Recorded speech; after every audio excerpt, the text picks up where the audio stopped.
ஒரு சாதாரண குடும்பத்தில் பிறந்து டீச்சராக தன்னுடைய கெரியரை ஸ்டார்ட் பண்ணி இப்போ பிக் பாஸ் ஹவுஸ்குள்ளே நுழைஞ்சிருக்க தர்ஷா குப்தாவை பற்றிய வீடியோ தான் இது. 1994 ஜூன் 7 கோயம்புத்தூர் மாவட்டத்தில் பிறந்தவங்க தான் தர்ஷா குப்தா. இவங்களுடைய சின்ன வயசுலேயே அப்பாவை இழந்து அம்மாவின் அரவணைப்பில் தான் வளர்ந்துருக்காங்க. பள்ளி படிப்பை முடிச்ச பிறகு கம்ப்யூட்டர் சயின்ஸ் இன்ஜினியரிங் படிச்சாங்க. அதற்கு பிறகு கோயம்புத்தூர்ல ஒரு ஸ்கூல்ல டீச்சரா வேலை பார்த்தாங்க.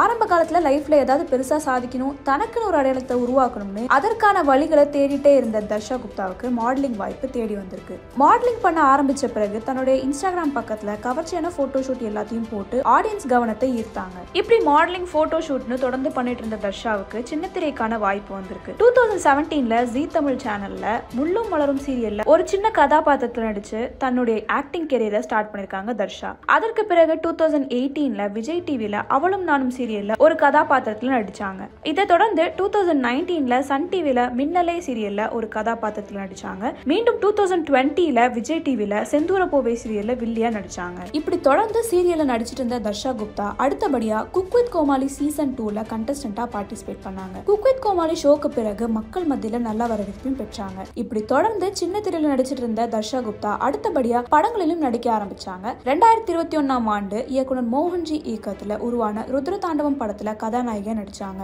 இவங்க நடிச்ச முதல் படத்திலேயே இவங்களுடைய பெர்ஃபார்மன்ஸ்க்காக மக்கள் மத்தியில நல்ல வரவேற்பும் பெற்றாங்க. இதை தொடர்ந்து 2022 இயக்குனர் ஆர் யுவன் இயக்கத்துல உருவான ஓ மை காஷ் படத்துல சன்னி லியோன், சதீஷ், யோகி பாபு, ரமேஷ் சிலக் இவங்க எல்லாருக்கூடயும் சேர்ந்து நடிச்சிருந்தாங்க. அடுத்து யோகி பாபு கூட சேர்ந்து மெடிக்கல் மிராக்கல் படத்துல நடிச்சு முடிச்சிருக்காங்க. 2025 இந்த படமும் ரிலீஸ் ஆக காத்திருக்கு. தர்ஷா குப்தா அவங்க கரியர்ல அடுத்தபடியா இப்போ பிக் பாஸ் சீசன் 8ல கண்டஸ்டன்டா கலந்துருக்காங்க.